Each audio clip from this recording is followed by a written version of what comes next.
Muchas gracias, Peter, Noemi y Iván por ayudarnos en las alabanzas de esta mañana.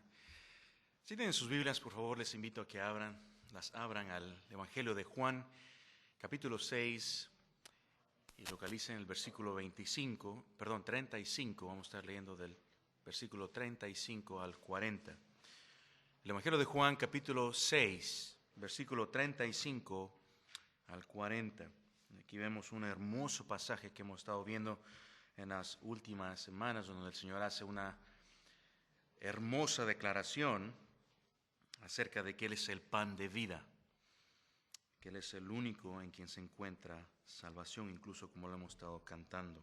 Juan capítulo 6, versículo 35, vamos a estar leyendo hasta el 40. Dice el versículo 35. Jesús les dijo: Yo soy el pan de vida. El que viene a mí nunca tendrá hambre, y el que cree en mí no tendrá sed jamás. Mas os he dicho que aunque me habéis visto, no creéis. Todo el que el Padre me da vendrá a mí, y al que a mí viene no le echo fuera. Porque he descendido del cielo no para hacer mi voluntad, sino la voluntad del que me envió. Y esta es la voluntad del Padre, el que me envió, que de todo lo que me diere no pierda yo nada, sino que lo resucite en el día postrero. Y esta es la voluntad del que me ha enviado, que todo aquel que ve al Hijo, y cree en Él, tenga vida eterna, y yo le resucitaré en el día postrero. Señor, una vez más, rogamos tu asistencia para poder entender, comprender tu palabra y poder contemplar las bellezas que son presentadas en el texto. Señor, que nuestro corazón sea consolado y también nuestras convicciones estén ancladas a tu palabra respecto a la salvación y respecto a aquellos que la reciben y quienes la rechazan, conforme tu palabra lo dice. Te pedimos para esto tu asistencia, Señor, en el nombre de Jesús. Amén. Bueno, al principio del servicio hablábamos, nuestro hermano Daniel hacía referencia a Isaías 55:1, y ahí vemos una invitación del profeta Isaías que le hace a sus lectores a participar de los beneficios del siervo que ha ganado el siervo sufriente de Jehová. Realmente es una referencia a Cristo y a tomar de los beneficios que han venido como resultado, que han venido como fruto de su obra de redención. Es un llamado a salvación y es un llamado hermoso. Estos beneficios se les presentan a través de este llamado a quienes quieran venir y tomar de ellos. En palabras de Isaías lo dice de una forma hermosa: aquellos que estén sedientos, aquellos que estén hambrientos, aquellos que estén sedientos, que vengan a las aguas. Y los que no tienen dinero, que vengan y compren y coman. Venid, comprad sin dinero y sin precio, y vengan y compren vino y leche. Y una hermosa invitación, entonces, un llamado real a salvación para todos aquellos que buscan, que quieren, que están anhelando y tratando de averiguar cómo puedo ser salvo. Es un llamado a salvación. Pero digo ello porque aquí en nuestro pasaje, queremos hacer referencia únicamente brevemente allá a Isaías, porque aquí también en nuestro pasaje vemos lo mismo, la misma verdad. Un llamado donde nuestro Señor Jesucristo declara que Él es el pan del cielo, dado por el Padre para vida eterna. Y es realmente una invitación la que vemos aquí en nuestro pasaje, que hace nuestro Señor precisamente a esto, a venir y a recibir el pan de vida. Un pan que es suficiente para todo aquel que viene y cree en Él. Y es fácil, la invitación es clara. De manera que así como el pan entonces sostiene la vida temporal, de igual manera Jesús es el único verdadero pan que sustenta y satisface el alma para vida eterna. Él es el único en el cual se puede encontrar salvación. Y esto es lo que vemos en nuestro pasaje, es una invitación entonces a todo aquel que escucha que escucha el mensaje de salvación a participar de este pan de vida. Y no solo es un llamado lo que vemos acá en nuestro pasaje, sino también es una revelación que hace a nuestro Señor acerca de quiénes son los que realmente reciben este pan de vida. Quiénes son aquellos en los cuales reciben el pan para salvación y quiénes son los que lo rechazan. Y en las últimas semanas hemos estado viendo en los versículos 30 al 40 dos verdades fundamentales que nuestro Señor hace acerca de su obra salvadora usando la imagen del pan. Hace un par de semanas atrás mirábamos en los versículos 30 al 35 cómo es cómo se ofrece en esos versículos el pan de vida eterna al pecador. Se lo ofrece a todos. Y esta mañana vamos a estar viendo únicamente el segundo punto, en donde entonces vemos el pecador quien recibe este pan de vida, de los versículos 35 al 40. 35 al 40. Pero veamos un poquito el contexto de nuestro pasaje, porque creo que va a ser importante para poder llegar aquí a apreciar las verdades que vemos en el versículo 35, en donde en el versículo 35 en adelante veremos también incluso al Señor que hace varias declaraciones acerca de quiénes son los que reciben y rechazan este pan. Es decir, quiénes son los que reciben la salvación.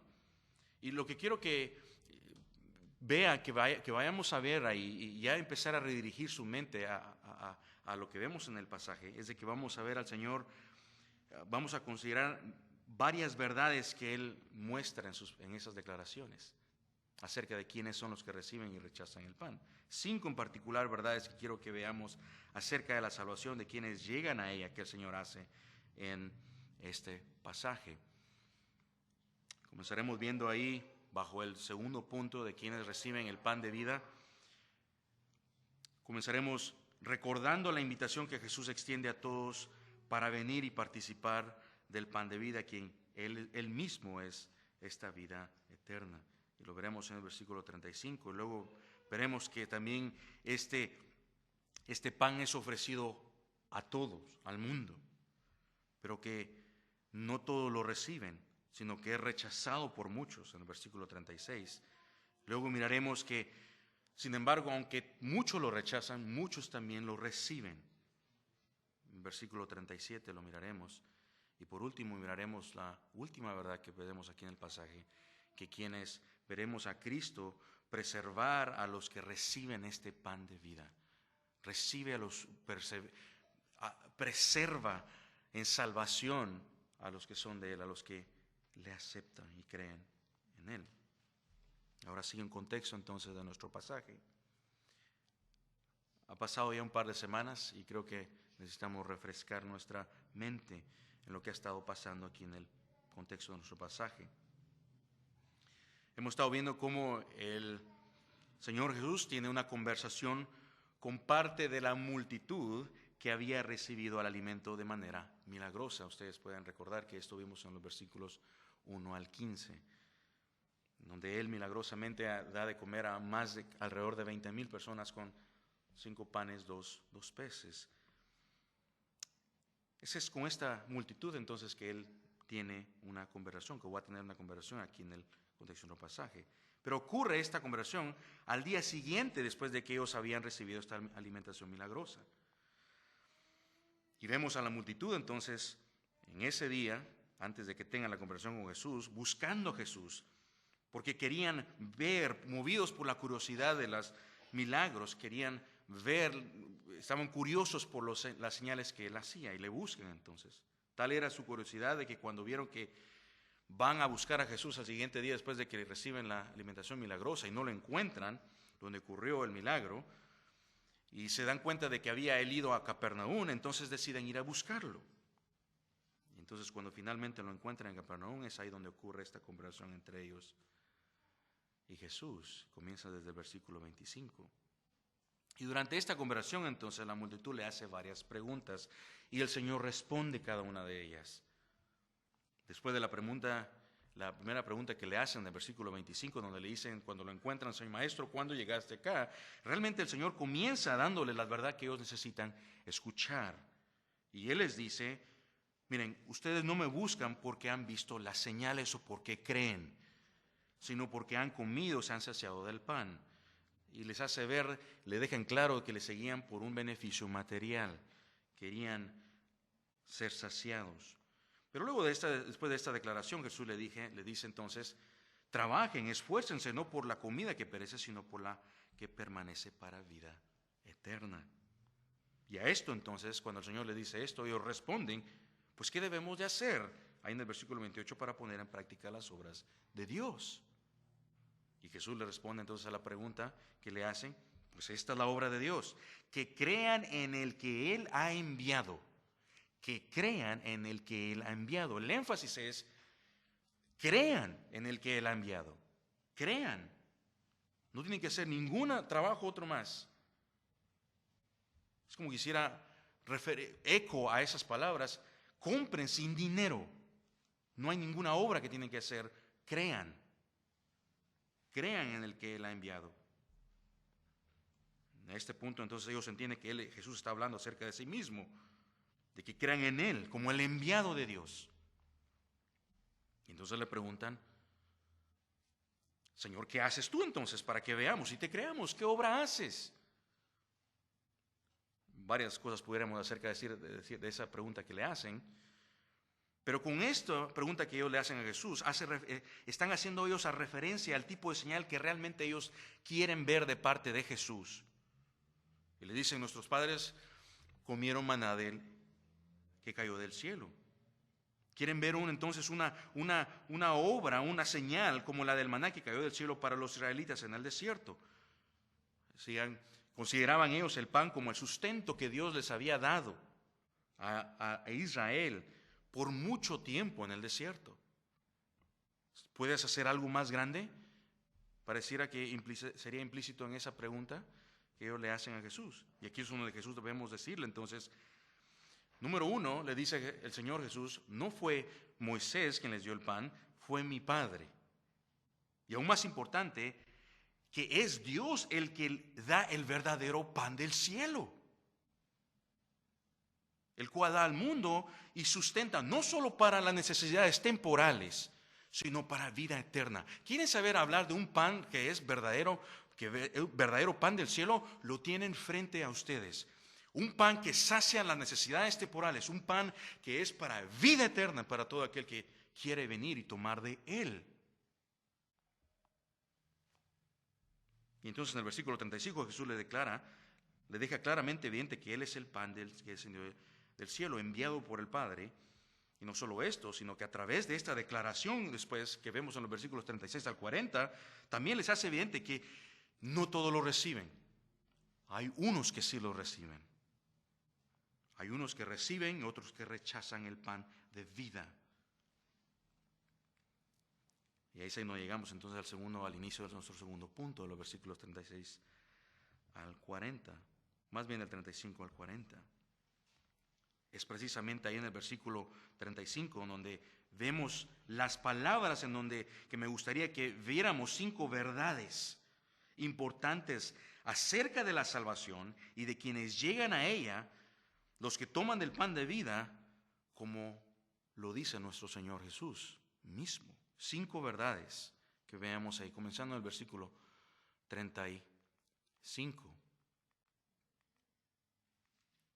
Él es el pan de vida eterna. Primero, entonces, recuerde, vemos a Jesús dando la invitación a tomar el pan de vida y le da esa invitación, se la extiende a todos. Es un llamado que Él da. Comienza en el versículo 35. Jesús le dijo, yo soy el pan de vida. Yo soy el pan de vida. El que viene a mí no tendrá hambre, el que cree en mí nunca tendrá sed. Yo soy el pan de vida. Ahora, a través de esta declaración que Él hace acerca de sí mismo, ahí en la primera parte del versículo 35, Jesús es una metáfora del pan, como ya lo hemos estado viendo, en donde a través de esa metáfora muestra su relación salvadora con el mundo. ¿Y cuál era el punto de esta declaración? Bueno, el punto es que la persona y la obra de Cristo a favor de pecadores es el pan, es lo más esencial para la vida eterna. Lo único que puede salvar, lo único que puede sostener el alma eternamente. Entiendo yo entonces que nuestro Señor está apuntando a esta realidad por medio de la metáfora del pan. Y no solo eso, sino que al mismo tiempo Él se identifica a Él mismo como ese pan, mostrando que Él es el único esencial para la vida eterna. La vida eterna se encuentra únicamente en Él, en su obra en la cruz a favor de pecadores. De manera que, como lo decíamos al principio, entonces, así como el hombre no puede vivir físicamente sin el alimento, tampoco entonces puede tener vida eterna sin Cristo. El pan sostiene la vida física, Cristo es el único sustento para vida eterna. Él es la fuente de toda vida. Él, como lo dice el versículo 33, Él es el pan que descendió del cielo, enviado por el Padre para dar vida.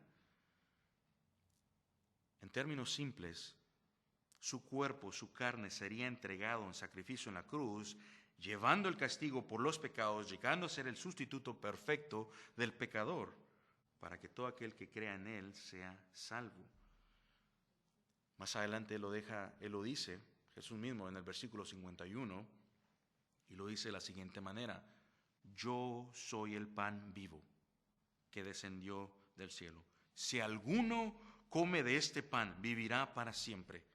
Y el pan que yo daré es mi carne, la cual daré por la vida del mundo. Y de esta manera entonces se nos presenta a Él como el pan de vida eterna, el pan que satisface el hambre al alma hambrienta y sedienta de justicia de todo aquel que toma de Él. Es decir, el único que es saciado en el alma es aquel que viene y cree, viene y por la fe se apropia de Cristo y tiene vida eterna.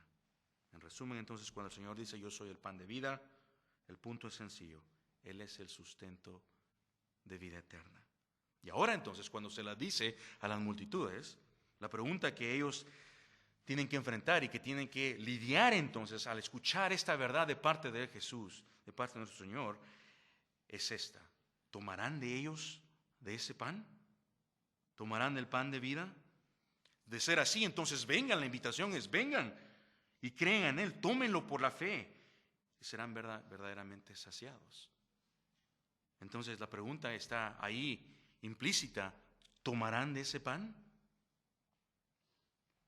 Después de que Jesús le declara que Él es el pan de vida, entonces vemos la segunda verdad ahí que quiero que veamos en las palabras de nuestro Señor, en la segunda mitad del versículo 35. Es una invitación a venir a creer en Él y a tomar el pan. Dice la segunda mitad: y el que viene a mí no tendrá hambre, y el que cree en mí no tendrá sed jamás. Ahí el pan de vida es ofrecido. El que viene a mí. El que viene a mí no tendrá hambre. ¿Quiénes son ellos? Está abierta. Aquel que quiere venir. Aquel que quiera venir a las aguas, decía Isaías, en palabras de Isaías. No tendrá hambre. El que cree en mí no tendrá sed jamás. El Señor, creo, hace una invitación a tomar el pan. En realidad es un llamado a salvación. Este podría ser un ejemplo de los que los teólogos llaman el llamado externo a la salvación. Es una invitación a venir y creer en Cristo. ¿A qué nos referimos con este llamado externo? Bueno, consiste este llamado externo en la proclamación y el ofrecimiento de la salvación en Cristo a los pecadores. Sería la presentación de las verdades del Evangelio y una invitación a recibir a Cristo con fe y arrepentimiento, acompañada de la promesa de vida eterna. Este llamado es dirigido a todo hombre. Es a todos que se le extiende. Sin embargo, en el caso de las multitudes, ellos no respondieron a este llamado. Por eso en el versículo 36, Cristo mismo les dijo: pero ya les dije que aunque ustedes me han visto, no creen. No creen. Y eso es significativo, hermanos. Porque es como si una persona estuviera muriendo de hambre en medio del desierto y alguien le ofreciera el único alimento capaz de darle vida, pero lo rechaza. O como alguien si estuviera también muriéndose de sed y se le ofreciera el único sustento de agua para poder vivir, pero luego decide no tomarlo. Y esta es la realidad que ocurre con las multitudes. A pesar de haber visto las obras, escuchado las palabras y presenciado las evidencias de quién era Jesús mismo, permanecieron en su incredulidad. Cristo les ofrece el verdadero pan. Recuerden, acaban de ver, presenciado un milagro de haber comido de la nada. Y ahora Jesús entonces le ofrece el pan verdadero de vida. Pero no vinieron a él en fe. Escucharon el llamado, vieron las evidencias, pero permanecieron en su incredulidad. Y con esto vemos una verdad importante, queridos hermanos. No todo aquel el que escucha el llamado externo del Evangelio responderá a él. No todos. No todo el que oye el llamado a salvación viene a Cristo, y usted lo sabe. Y el Señor también lo sabe, y lo sabe perfectamente. Esto es así. Por eso el versículo nuevamente, el 36, le dice: ya les dije que aunque me han visto, no creen. Y aquí encontramos la tercera verdad que quiero que vean las palabras de nuestro Señor Jesús, entonces, que es el pan rechazado, la salvación, aquellos que la rechazan. Aunque me han visto, no creen. Aquí en el versículo 36, el Señor, sabiendo la incredulidad entonces en los corazones que había en ellos y de las multitudes, les habla precisamente de su condición. Les dice directamente: esta es la condición de sus corazones, incredulidad. Y nuevamente es una declaración profunda que hace acá nuestro Señor. Piénselo. La razón por la cual creo que es una declaración profunda es que creo que alude a la inhabilidad del hombre de creer. El hecho de que en su naturaleza de pecado no desea creer en Cristo ni venir a Él. No tiene el deseo, no tiene la voluntad de hacerlo, ni tampoco quiere. Está esclavo al pecado y voluntariamente. Al menos que el Espíritu Santo intervenga y haga eficaz el llamado a salvación en el corazón, dándole oídos para oír la voz de Dios, es de que entonces esa persona viene y atiende el llamado. Estas son las personas únicamente que atenderán al llamado a salvación, a recibir el pan de vida, a comprar sin dinero, como lo decía en palabras de Isaías 55. Y aquí donde vemos entonces nos lleva a la cuarta verdad que vemos en las palabras de nuestro Señor Jesús, donde el pan es recibido por muchos. Aunque muchos lo rechazan, también hay muchos que sí lo reciben. Versículo 37, todo aquel que el Padre me da, vendrá a mí, y al que a mí viene, de ningún modo le echo fuera. A nuestro Señor Jesús no le toma por sorpresa entonces la incredulidad que muestran las multitudes. A pesar de que ellos hayan visto las señales, sus corazones no son movidos a verle, a tener fe. Pero no solo ello, sino que también dice, hay un grupo de personas que sí creerá. Hay un grupo que sí tomará el pan de vida, la salvación.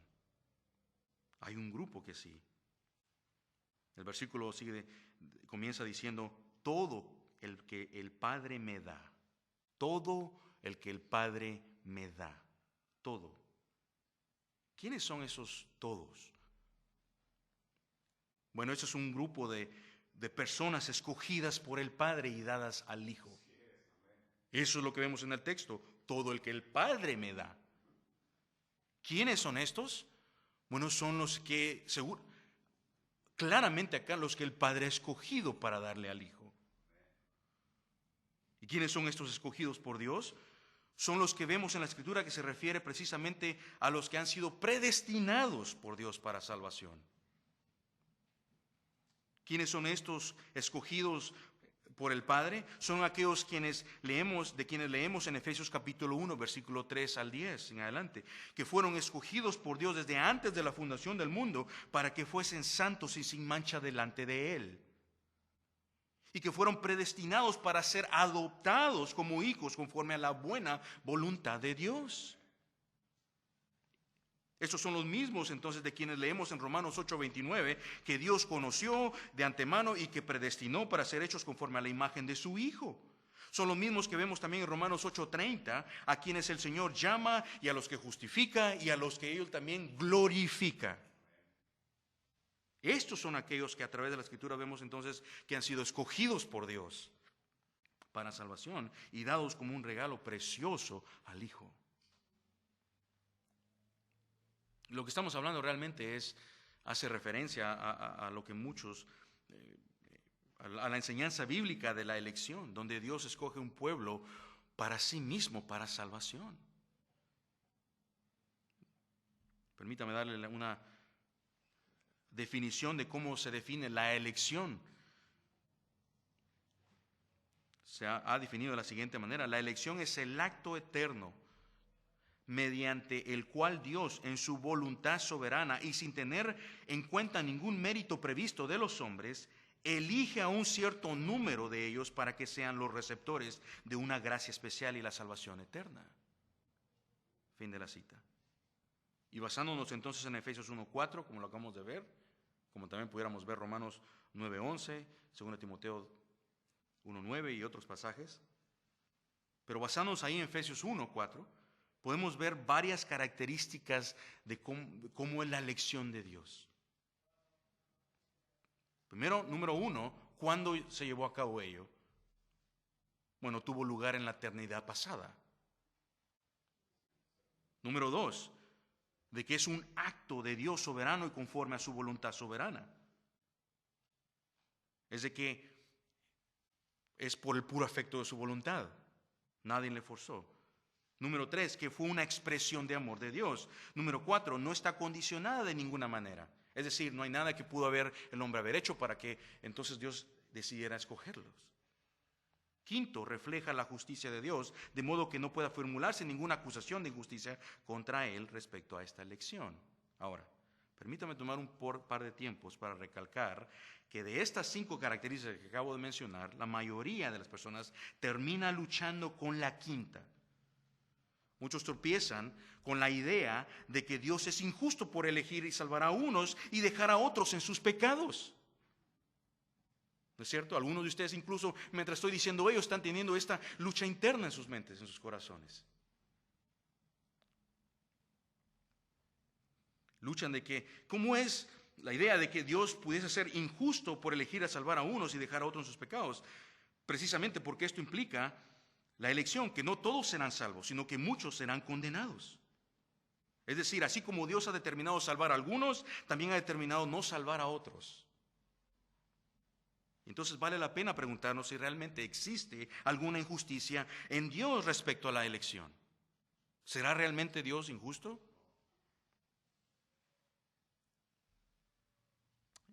Bueno, para referirse a esta realidad de aquellos de los que no llegan a salvación, se ha utilizado un término conocido como la reprobación. Y aunque personalmente considero que la terminología, el término no es la mejor, la definición acerca de cómo son estos, los que no llegan a salvación, ver la definición de ellos sí nos ayuda a entender la justicia de Dios en este asunto. Ahí en palabras de Louis Berkhoff dice lo siguiente acerca de la reprobación. La reprobación puede ser definida como aquel decreto de Dios por el cual Él ha determinado pasar por alto a algunos hombres en la operación de su gracia especial y castigarles, juzgarles por sus pecados, a fin de manifestar su justicia. A partir de esta definición, dice Berkhoff, la reprobación parece tener realmente un doble propósito respecto a aquellos que no llegan a salvación. Por un alto, de que son pasados por alto algunos hombres en la dádiva de la gracia regeneradora y salvadora, y por otro lado, de asignarles a su propia deshonra y a la ira de Dios por sus propios pecados. Sigue diciendo Berkhoff. Algunas veces se plantea la objeción de que esta doctrina da lugar a la acusación de que Dios es injusto, pero, escucha esto, difícilmente esto puede ser correcto. Podemos hablar de injusticia solamente cuando una de las dos partes tiene que reclamarle algo a la otra. Entonces, si Dios estuviera obligado a perdonar el pecado y dar vida eterna a los hombres, sí sería una injusticia que salvara solamente a un número limitado. Pero la situación es muy diferente cuando todos han perdido el derecho a las bendiciones de Dios. Nadie tiene derecho de pedir cuentas a Dios por elegir a algunos y pasar por alto a otros. Dios habría sido perfectamente justo si no hubiera salvado a ninguno. Fin de la cita. Y creo que ayuda a ello. En términos simples, todos son culpables, lo que acaba de decir acá Berkhoff, todos son culpables, merecedores de la ira de Dios. De manera que si Dios no hubiese decidido salvar a algunos, esto habría sido perfectamente justo. Pero en su elección de salvar a unos y pasar por alto a otros, vemos su gracia más bien y su misericordia hacia aquellos que terminan siendo recipiente de la gracia de Dios. Por lo tanto, no hay injusticia en Dios al escoger salvar a algunos para ser adoptados hijos suyos por medio de Jesucristo, como lo dice Efesios 1:5. ¿Por qué? Porque aún su elección, hermanos, su elección fue basada en el puro afecto de su voluntad y no en algún mérito de quienes Él ha escogido. Fue por el puro afecto de su voluntad. Fue una expresión del amor de Dios que no estaba condicionada en el hombre de ninguna manera. En otras palabras, no hubo algo que los hombres hubieran hecho para que Dios dijera, oh sí, a él sí, venga. Nada. Fue por el puro afecto de su voluntad. El apóstol Pablo tuvo que lidiar con esta tensión también acerca de la elección del Señor, del Señor en la salvación. Mientras hablaba ahí de la elección de Dios usando el ejemplo de Jacob y Esaú en Romanos capítulo 9, Pablo dice, vemos ahí las palabras que vemos en Romanos 9, pues no había aún nacido, ni habían hecho aún bien ni el mal, para que el propósito de Dios conforme a la elección permaneciese, no por las obras, sino por el que llama. ¿Qué pues diremos? ¿Hay injusticia en Dios? En ninguna manera.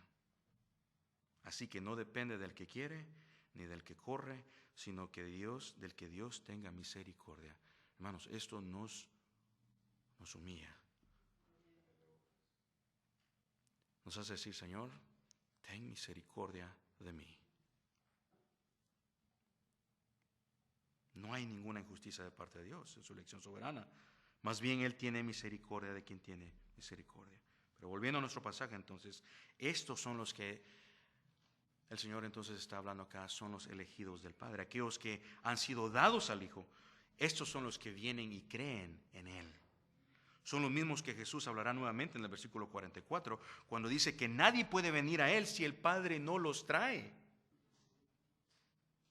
Son aquellos que el Padre dio al Hijo, y como Jesús también lo volverá a decir, esto no ocurre una sola vez, lo vuelve a decir en el capítulo 17, lo vemos de Juan, versículo 9.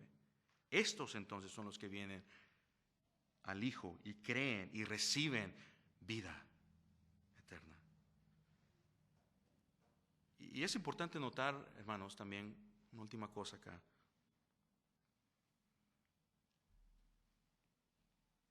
Esta verdad simplemente es hermosa.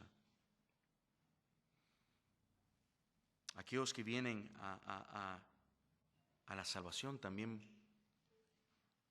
el hecho de que son el Padre que los trae, también habla de que esa salvación y aquellos quienes vendrán y que el Padre ha escogido, vendrán y su salvación está asegurada. Está asegurada. Si es el Padre, piensen lo que está viendo, lo estamos viendo en el texto. Si es el Padre quien los da al Hijo, entonces su salvación no depende finalmente de la voluntad fluctuante del hombre, sino del propósito eterno y soberano de Dios. Precisamente por eso Jesús puede hablar con autoridad acerca de que Él no perderá a ninguno de ellos.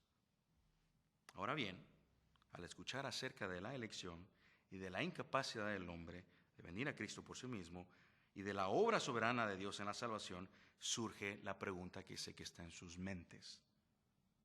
¿Significa que el hombre no es responsable de creer entonces? Sé que para muchos hasta ahí estaba la pregunta viniendo. La respuesta es, desde luego que sí lo es. Sí es absolutamente responsable. El mismo versículo 37 nos ayuda a entenderlo. Véalo ahí, todo el que Padre me da, vendrá. Vea el verbo vendrá a mí y al que viene a mí. Ambos apuntan a la responsabilidad de responder a un llamado.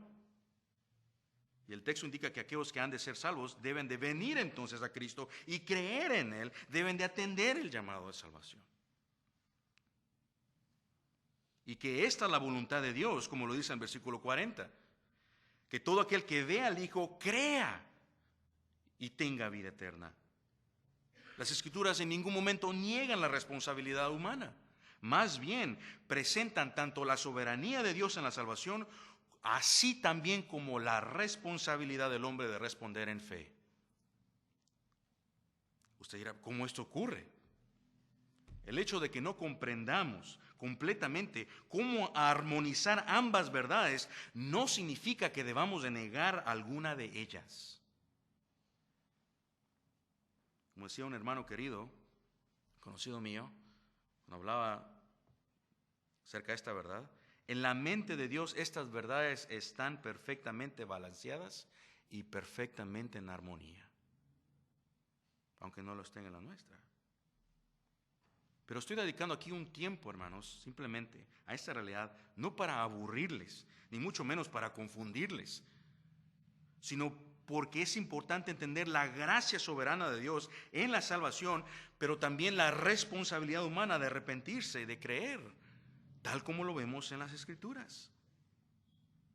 Y esto le va a ayudar a usted a cómo incluso ver su salvación, pero cómo evangelizar a otros incluso también. James Montgomery Boyce decía lo siguiente, y cito, es la razón por la cual yo predico, ¿vendrás tú a Cristo? ¿Creerás en Jesús? Decía Boyce. No digas como algunos, pero ¿qué tal si no me encuentro entre aquellos que Dios ha entregado a Jesús? No voy a poder venir.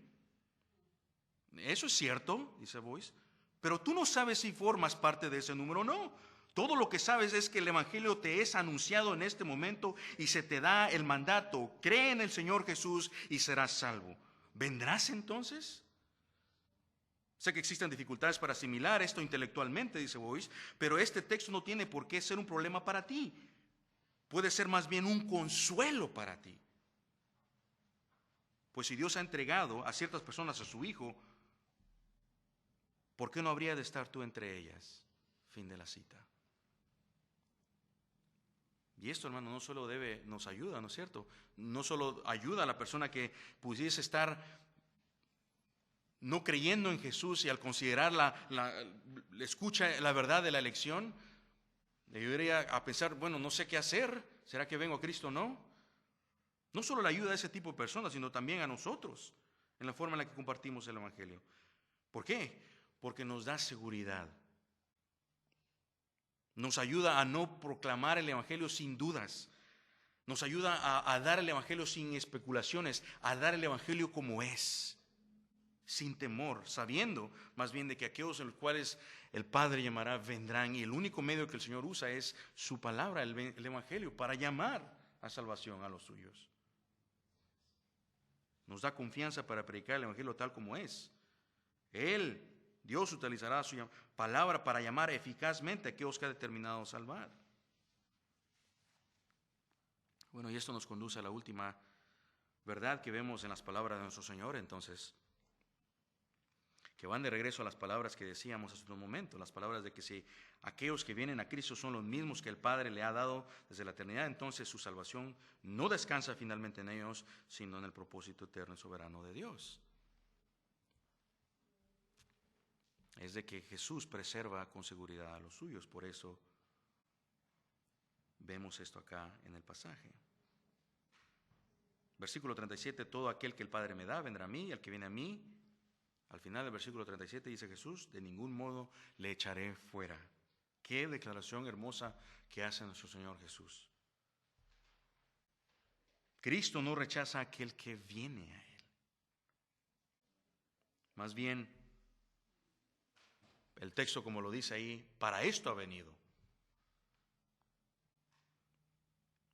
Porque he descendido del cielo no para hacer mi voluntad, dice el versículo 38, sino la voluntad del que me envió. Cristo muestra claramente la razón por la que descendió del cielo entonces. Y esto es para llevar a cabo la voluntad del Padre que le envió. Versículo 39 nos dice cuál es esta voluntad. Y esta es la voluntad del que me envió, versículo 39, de que todo aquel que Él me ha dado, yo no pierda nada, sino que lo resucite en el día final. Ahí, hermanos, vemos una de las realidades más gloriosas y consoladoras de la salvación. Aquellos que creen en Cristo tienen una salvación asegurada, segura. Esta está asegurada por la obra de Cristo en la cruz y por la soberanía de Dios Padre. Y aquellos que son salvos, ninguno de ellos, dice Cristo, Él perderá, sino que todos procederán al arrepentimiento y todos ellos llegarán a la salvación. Ninguno de ellos. Cristo vino a morir, no una muerte potencial, sino eficaz para poder salvar a los suyos, y no fallará en ello. Eso es de mucho consuelo para el creyente. ¿Por qué? Porque la seguridad entonces del creyente no descansa en sus propias fuerzas o en su propia determinación, sino en la fidelidad de Cristo. ¿Por qué no puede perder su salvación? Porque desde un principio no dependió de usted. Es por gracia y es por la obra de Cristo, y Cristo no falla. ¿Cómo luce entonces su fe? Son aquellos que continúan perseverando hasta el fin. ¿Por qué? Porque aún mismo el Señor le causa perseverar. De manera que entonces la seguridad del creyente no descansa en sus propias fuerzas, su determinación, sino en la fidelidad de Cristo. Su salvación está asegurada por la obra de Cristo en la cruz y la soberanía de Dios. La razón por la cual el creyente persevera hasta el final no es porque él sea suficientemente fuerte para mantenerse a sí mismo, sino porque Cristo es perfectamente fiel para cumplir la voluntad del Padre. Entonces la salvación está asegurada porque descansa sobre estas realidades: la perfecta obra de Cristo, el propósito soberano de Dios. Ni Cristo puede fallar su misión, ni la voluntad de Dios puede ser frustrada. Por eso Jesús dice entonces, todo aquel que Él me ha dado, yo no perderé nada. Esta es la seguridad del creyente. No solamente que vino a Cristo, sino que Cristo lo sostendrá hasta el final y lo levantará en el día de postreros. Amén. Señor, son realidades en las que son más allá de nuestra mente, pero de las cuales cada una de ellas queremos agradecerte y adorarte. Señor, en la forma en la que tú has revelado de que por el puro afecto de tu voluntad no hubo nada. ¿Por qué? Eso debería llevar a cada uno de nosotros a hacer la pregunta: ¿por qué me salvaste, Señor? No había nada bueno en mí, ninguna razón por la que te motivara, pero el texto dice, por el puro afecto de tu voluntad. Ayúdanos a adorarte, a darte gracias por ello más bien, Señor. Oramos, Señor, en el nombre de Jesús. Amén.